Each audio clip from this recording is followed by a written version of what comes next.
No, I am not becoming only a political channel. But I think that it is important to get this out there because people, I don't know, people are just crazy. Why do you blame the Biden administration Because for they what let this him man in. did? Are you stupid? Are you a stupid person? Because they came on a plane along with thousands of other people that shouldn't be here, and you're just asking questions because you're a stupid person. President Trump has increased his attacks against female journalists in recent weeks, calling them everything from stupid to ugly to piggy. And that matters because press freedom groups would tell you that this has become an unmistakable pattern of hostility during the president's second term.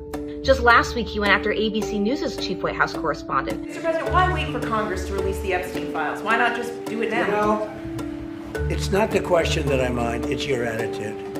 I think you are a terrible reporter. Then days earlier, he went after a Bloomberg News reporter, telling her to quiet Piggy in response to a question about the Epstein files. Venezuela, why not? Why are you acting as a...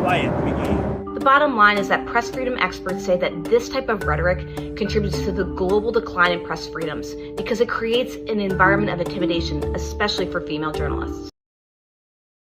This video out of Alamosa, Colorado is unbelievable. This ice coon just immediately pulls his weapon. There's a 1-month-old baby in the car, but he immediately pulls his weapon. What is he being pulled over for? What is he being pulled over for? They don't try to talk or de-escalate or explain what they want. They just go straight to breaking the window. This guy's not even wearing a shirt.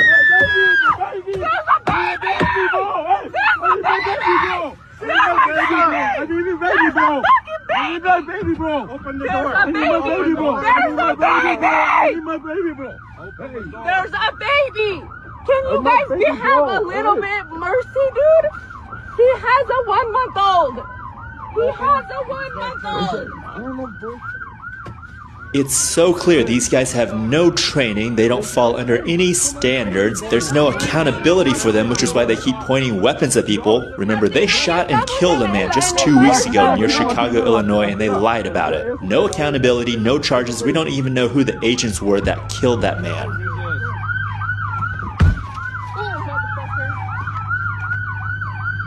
Can I ask why he's being detained? Can I ask why he's being detained? Can I ask why he's being detained? He has an immigration warrant. He has an immigration. Can I see the warrant signed? Can I see the warrant You can signed? come to the office. No, I need to see the warrant. This is illegal. You guys do not have the warrant signed. This is not no, illegal. you guys do not have not shown us the fucking warrant. You can come by You the have office no. and see it. I want to see it right here.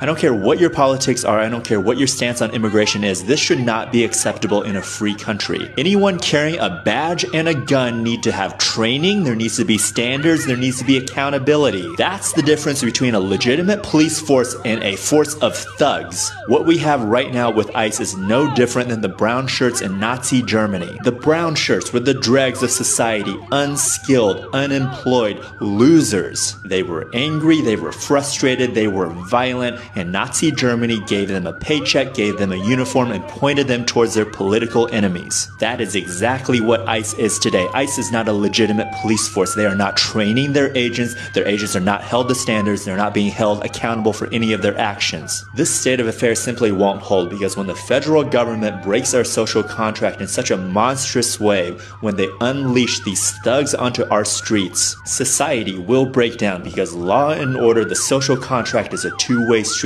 and if your federal government doesn't respect that, then it will all fall apart. Did you see this video of these two women of color, one seems to be Asian, her friend potentially Latina, being harassed by these 7 alleged ICE goons? And they wouldn't identify themselves to the point that these two women had to say this to them. The problem is everything's happening.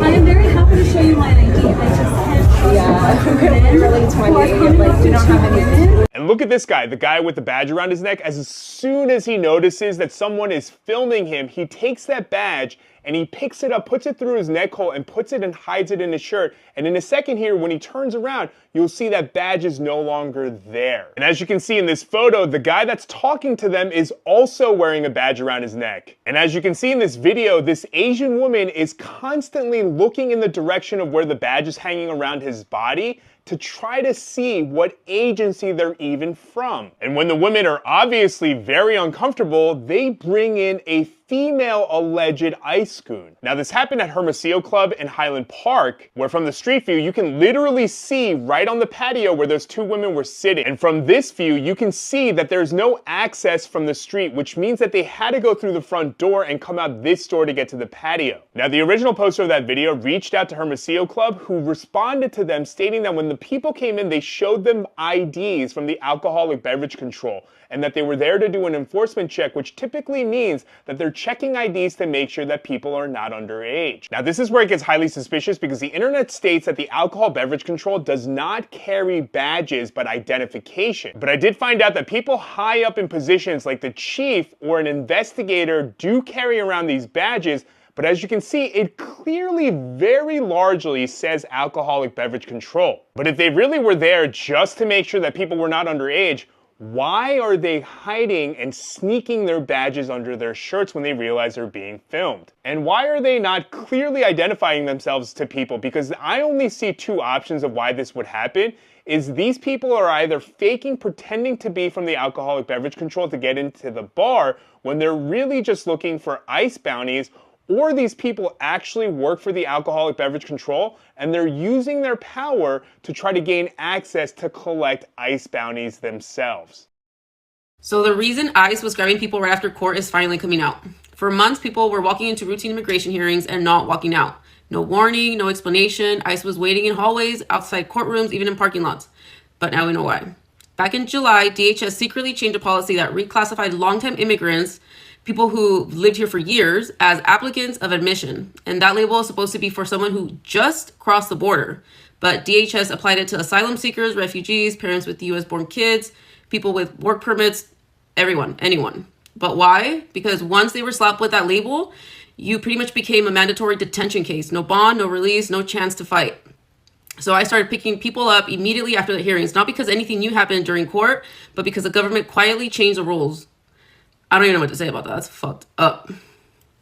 But here's the update. A federal judge finally struck this policy down, calling it illegal and a violation of due process. It's a huge win, but also a reminder that this happened in silence. And just think about how many people were taken and deported before anyone knew what was actually happening. There's no American citizens have been arrested or detained. We focus on those that are here illegally, and anything that you would hear or report that would be different than that is simply not true and false reporting. We're being honest with the American people and letting them know the facts of who in this country has been detained and who it is that we're removing back to their home country. Get on the ground. Down on the ground. Reports of U.S. citizens being detained by Immigration and Customs Enforcement have been circulating. Galicia says he did have a Texas ID, but he was detained anyway. She says she did not know they were federal agents and was held in custody for more than 24 hours. The man we spoke with is a U.S. citizen.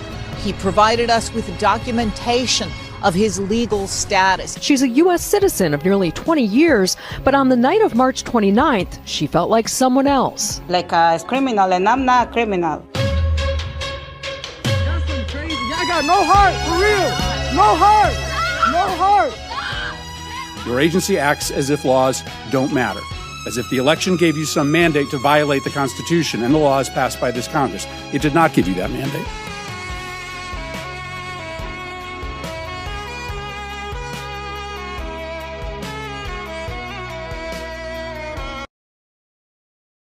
I think it is shameful that this administration makes citizens feel like they have to carry a passport in their own country. No citizen should have to carry a passport in their own country to prove that they're an American. Mr. President, undocumented immigrants, We actually do have time for that. they're not eligible for the health care subsidies that Democrats are demanding. So can you clarify, what are you talking about when you say Democrats want to protect their health care? So when an illegal person comes in, a person who came into our country illegally, therefore breaking the law, and look, we all have big hearts. I have a bigger heart than you do. They're all breaking the law, and they're coming into our country. And we just, as a country, cannot afford to take care of millions of people who have broken the law coming in. We want them to come into our country, but we want them to come in legally. Now we have a strong border, very strong border, thanks to Christie and Tom Homan and the whole group. They've done an amazing job at the border. I mean, we had a border that was reckless. We had a border that was a disaster. They were coming in by the millions. I say 25 million people. You're saying less, but I say 25 million people came in illegally. And no system can take care of the health care of all of those people. I have a really sad update on our neighbor who was abducted by ICE. He tried to take his own life. He is now in the hospital in stable condition. His name is Ignacio Gomez. ICE refused to tell his family, his wife, who is a U.S. citizen, where he was for days. This is what happens when we allow ICE to come into our communities and instill fear, to abduct people off the street without cause. This is wrong, and it has real-life consequences. It ruins families. The only way that we will overcome this, that we will come out the other side of what Trump is trying to do to our country, is by standing together. First, like this video, share it. Make sure you elevate Ignacio's story. Donate to the link in my bio to help support Ignacio's family in this moment of crisis so that they're able to hire a lawyer, and make sure that the people you are voting for are committed to standing up for the rule of law, are committed to standing up to Donald Trump and his right-wing anti-immigrant agenda, because this is not who we are in Maine. Mi cartera. Mira cómo me hacen. This video is going to give you a sense for how the federal government you elected allows ICE agents to behave. This man was detained by ICE on suspicion of being in the country illegally. No, I'm sorry. I need to be more specific, because what happened is that this man was picked up after ICE agents profiled him because he looks and sounds Hispanic. Then he was forced into a federal law enforcement vehicle, and his status was eventually confirmed to be lawful. And this is how ICE treated him. He was clearly handcuffed, and as these federal agents discovered that they could not arrest him, they discarded him like yesterday's newspaper. And when he asked for the stack of documents and cards that they had clearly removed from his wallet, this is how they reacted. They threw them on the ground as they left the scene of their own crime. They discarded this man's belonging like they discarded him. A move clearly designed to humiliate him and to establish the small man's dominance. Because these are small men acting under color of law. Oh, and do me a favor and go back and look at this guy's reaction when he discovers that his victims was recording everything. His instinct is to lunge forward. This is not law enforcement. This defies the most basic concept of reasonable suspicion. This is unchecked power that puts men, women, and children and our democracy in danger, and it needs to stop. You know, all those things that they say aren't going to happen, that he can't do, they're happening. They're doing them. This is Fabian Schmidt. He's a German citizen and a U.S. green card holder. He is 34 years old and he's been a green card holder since his teenage years. He went to Luxembourg, came back through Boston's Logan International Airport, and was detained by ICE. His partner went to pick him up and did not know why he did not come out. They've now told his family that his green card was flagged, but there was no other information. His mother was only able to hear from him after he was hospitalized after being detained by ICE. This is what they say happened. He was violently interrogated, stripped naked, put in a cold shower, and put back onto a chair. They then demanded he give up his green card. They gave him little food or water. He suffered sleep deprivation and was denied access to his medication. So eventually, he collapsed. This is the point at which they brought him to Mass General, and they found out that he also had the flu. His partner and his child are both U.S. citizens. And as far as he and his family know, there is no reason why his green card was flagged. I don't know what else there is to say about these things, except that this is insane. Anybody who tells you that any fear you have with this current administration is alarmist is gaslighting you. They were never going to stop at the ones who are criminals, and there's nothing to make them stop at green card holders. This is nothing short of terrifying. And as you've seen, this is not a one-off. Stay safe, stay vigilant, don't travel if you're in a position that means something like this might happen. On video, lying under oath, macing a 1-year-old, trying to grab an 11-year-old. So what did? They went to an appellate court and demanded the right to keep doing it. A federal judge ruled that the government used excessive force against moms, against clergy, against people exercising their rights. Then they defied her court order, threw tear gas anyway. Their response? Demand a stay, claim it's an emergency. ICE's lawyers argued that the Constitution is just too hard to follow. that protecting Americans from tear gas without a warning is unworkable. Chicago lawyers demolished every argument, exposed every lie. The message is clear. You can't attack Americans and hide behind your badge. Watch, share. These Chicago lawyers are saving our democracy.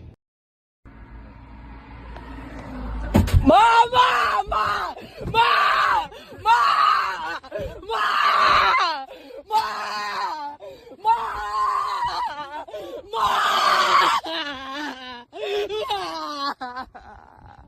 Ma! No! No!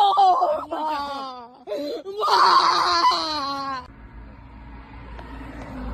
Ma! All right, so see these SUVs just going away? And this one right here, I was just stopped by Border Patrol. And I'm just out here filming something for my work, and all of a sudden Border Patrol guys pulled up, stopped a girl, and then they came up to me and they said, excuse me, where were you born? So they just asked me where I was born. And even I, a born and raised U.S. citizen, got a little nervous. I said, I was born in Concord, New Hampshire. And they go, okay, thank you, have a good day. And they drove off and then drove speeding away to go get somebody else. So say what you want on, your opinions on whether or not people should be here. But when they say illegal versus legal immigration, they are trying to end legal status in the United States as well. Correct, Governor Pritzker, with the end of TPS and making people undocumented by removing legal status, ending legal status, and then having the audacity to call them illegal when they were here documented, correct? Taking students' visas away from people, taking their legal right to be in the United States away from them when they've been granted maybe years earlier to stay. So I don't want to hear about how this is about illegal versus legal immigration. They are attacking legal status and removing legal status. The Republican majority is anti-legal immigration in the United States. And I want to make that very clear. That's when the nightmare begins. Back on October 14th, Victor Cruz was detained by ICE agents who said that they were looking for a Victor Cruz. But when he tried to explain that he was here legally and was allowed to work, his documents were confiscated. And I just pull it from my wallet and I show it to him, and he goes, "This is nothing. You are not allowed to be here.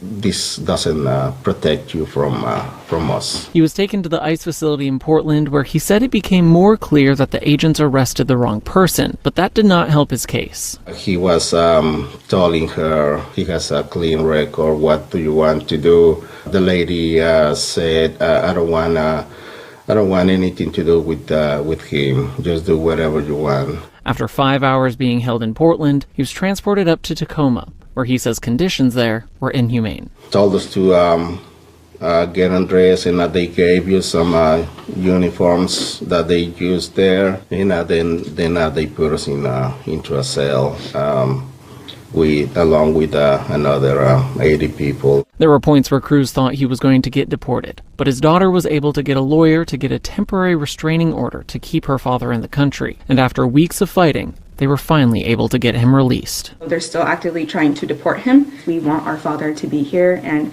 I think that it is unfair what's happening to him. But even out of ICE custody, Cruz's legal battles are not over yet. We just want to see justice. That's when the nightmare. Good morning, and thank you for having me. My name is Andrea Velez, a proud daughter of Mexican immigrants and a Cal Poly Pomona graduate. I was raised with morals, kindness, respect, and always doing what is right. I am soft-spoken, but today I must speak for myself and for those who cannot. On Tuesday, June 24, my mother and sister dropped me off at work. Seconds later, unmarked cars swarmed the streets and masked men in plain clothing began chasing and attacking people without identifying themselves as ICE.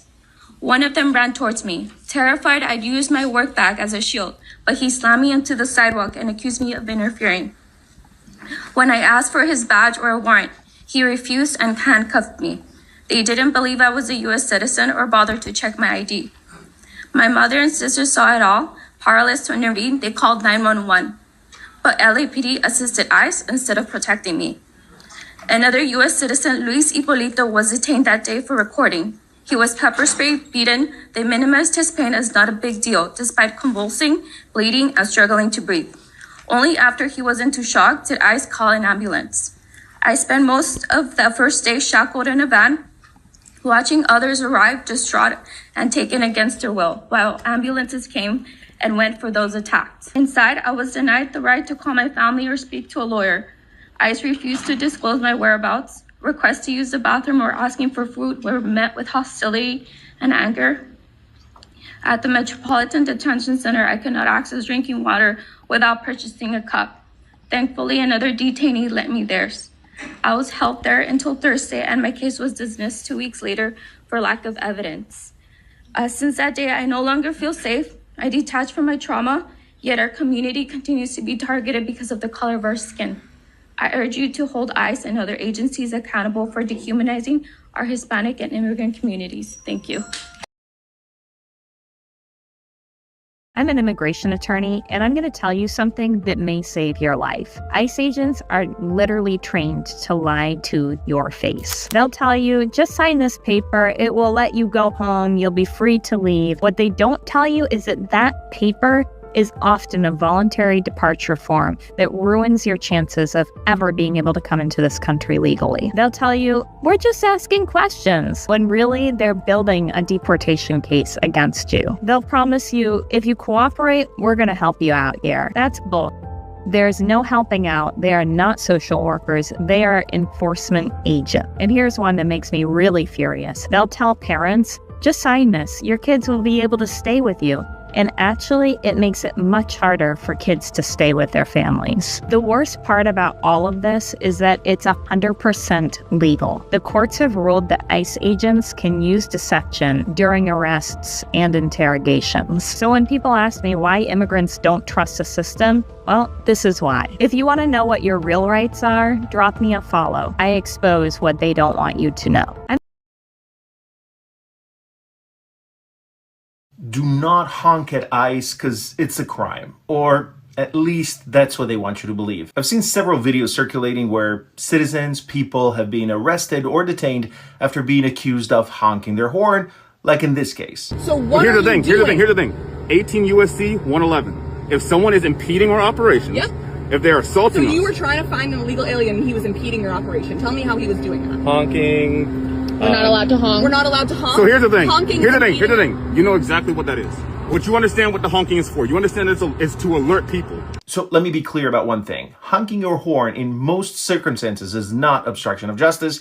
It might violate some noise ordinance, but it's not a crime. In fact, courts have decided that honking your horn is protected free speech under the First Amendment, including when you're alerting others to police presence, as long as you're not violating other rules like noise pollution, and obviously as long as you're not committing another crime. Courts have confirmed that honking your horn, flashing your lights, even yelling, "Police are here," to alert others is protected free speech. What you cannot do is impede an ongoing investigation. You obviously can't physically stop the police. You cannot directly alert a specific subject to escape when you know that law enforcement is pursuing that person. But you can honk your horn to alert the general public without obstructing justice. This is within your right, according to a bunch of cases. And according to some cases, you can even conduct yourself in a manner that inconveniences or irritates the police. The government cannot punish you simply because officers dislike what you're saying. Oh, and you're protected even when your speech antagonizes law enforcement. In City of Houston v. Hill, the Supreme Court held that the First Amendment extends to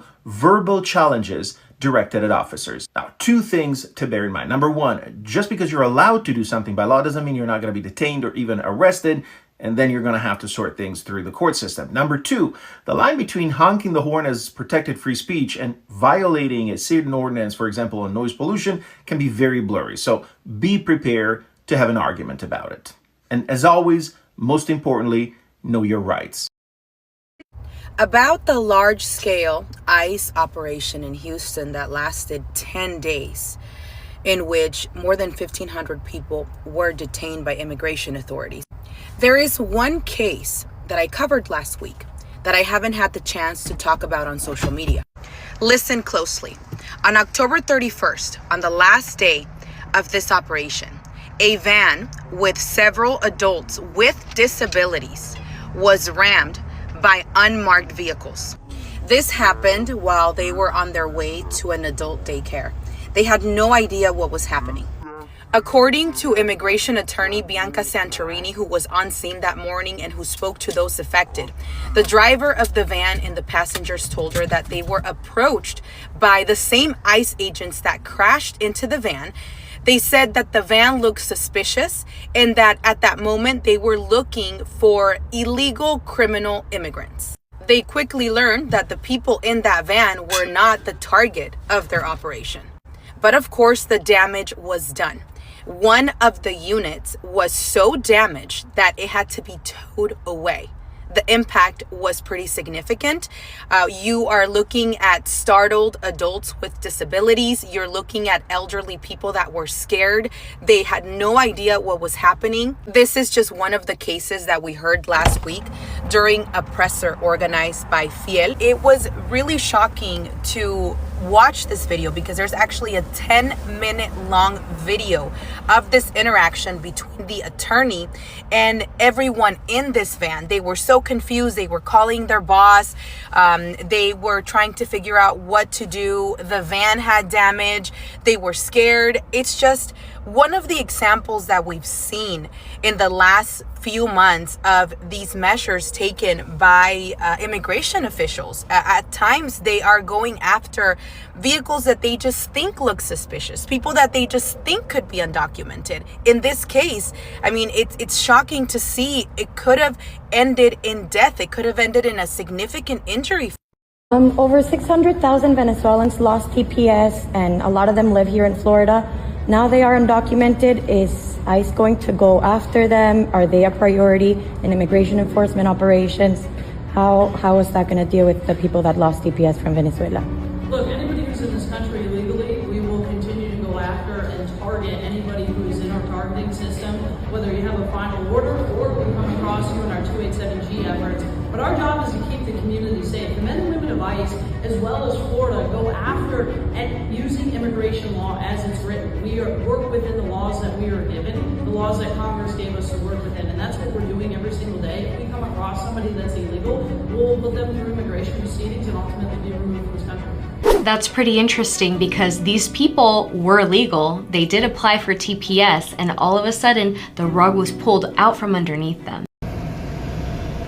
It's hard when you have a spouse who is an immigrant,